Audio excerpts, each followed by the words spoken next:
Hello, and welcome to Phase 6, the final phase of the 6 phases of life after career.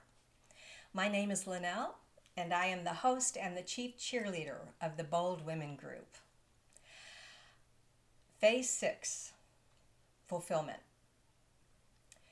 In Phase 5, that's Phase 5 is where you start to really feel fulfillment happening. You start to really develop that self-awareness and reinvent and rediscover your authenticity, who you really are, what it is that you want.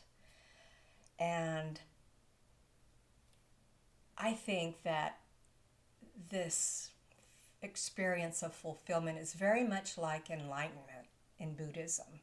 It's something we all long for, we all strive for. If we're lucky, we experience periods or fleeting moments of those times where you know your soul is in alignment with your heart and your head, and you're in the exact place that you're meant to be. But for most of us mere mortals, I don't believe that this fulfillment is permanent. I think one of two things tends to happen. Either we are in this extreme state of meaning, knowing we are where we're meant to be, and we immediately find ourselves thinking, uh-oh, what's going to go wrong? What's my bank balance? Let me look at the scale. Why haven't I done this? The house is a mess, or whatever it is. We tend to sabotage ourselves. Or two, something will happen. We'll find we have this unexpected expense. The car will break down, or the plumbing will break, or you'll look at the scale and the weight will be coming back on that you've worked so hard to get off, or your spouse will or won't, do whatever it is that you need them to do. If only I would have saved XYZ, if only I would not have eaten that chocolate cake, if only Kurt would or wouldn't be this way, fulfillment would be so much easier. And yes, right? First of all, I think both situations where self-sabotaging and where things happen outside of your seeming control, I think they're related and in many cases can very well be the same thing. There's a book called The Big Leap by Gay Hendricks that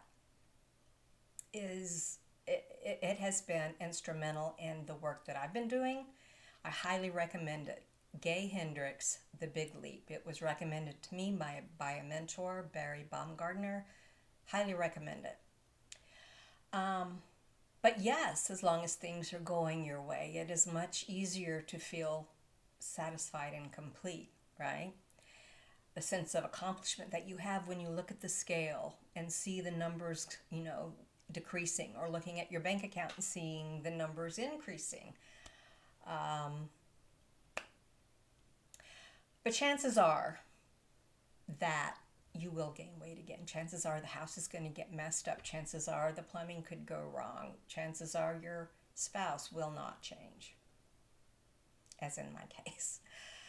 And even though you have established this strong sense of self and you've catapulted yourself out of that loop between phase 2, 3, and 4 of questioning, disillusionment, doubt, and searching and sampling, you do know that you are enough. And now you are discovering that what you do does not create fulfillment. It is how you are fulfilled by what you do. What you do gives you meaning. gives meaning to your life. It is not what you do, it is how it affects you, how what you do affects you. So, my hypothesis, my theory is that fulfillment is not a state. Fulfillment is more of a dance. It's more of a dance you have with yourself. The you that is expected of you, the you that others around you need you to be, the you they expect you to be, dancing with the you that is authentically you, your authentic self. And when the you that is authentic, the authentic you, the you that you have reimagined and rediscovered is in the lead, that is when you have fulfillment. And when the you that is the you that's expected of you, the you that others require you to be, when that you takes over the lead, that's when things go off center and go sideways. And the risk of going back into that 2, 3, 4 phase loop is very real. And I don't believe that everyone makes it to this phase 6, the fulfillment dance. I think those of us who do, we are the happiest, most fulfilled, most consistently happy, most consistently fulfilled people that you'd ever want to meet.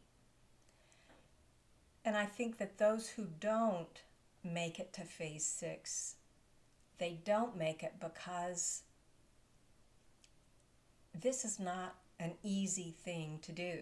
It requires a lot of self-reflection, introspection, rumination, and that's not easy, especially for those of us in the Western culture. In our era, this was not something we were raised with, to place a lot of value on that. Furthermore, women of our age in our era are fighting this uphill battle of against the perception that self-work, spending a lot of time on yourself, about yourself, is selfish, which is bad. So I also think that it is physically difficult, especially those of you without a partner or a spouse. You're physically alone. It's difficult without the sounding board and without the feedback. And even furthermore, those of us with a spouse or with partners that don't understand, it can be even more difficult, right? So the third reason is that it's difficult is because we're never done. This is never over. We never become fulfilled and then we're done. As life changes, things change, and while the urgency of this work will change and it will go up and down with the enormity of the changes that we experience, we're never done. So it's something that is always going to be there. And so when you ask yourself, why am I here? Who am I? I think the first and most important step is to develop that self-awareness so you know the you, which you is leading the dance.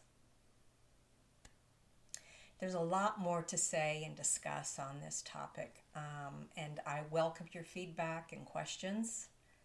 I really appreciate you listening, and if you find yourself working through any of these 6 phases, please join the Bold Women Facebook group. That is a safe place to find your sounding board and support. And if you find you would like more information or more support in working through these 6 phases, please join my one-day event On June the 27th, I'm hosting Don't Retire, Rewire. Again, it's July the 27th. It is a virtual event, so you can attend right from the comfort of your own computer. And you can find more information on the website bold-women.com and on our Facebook group. Again, thank you for being here. I look forward to hearing from you.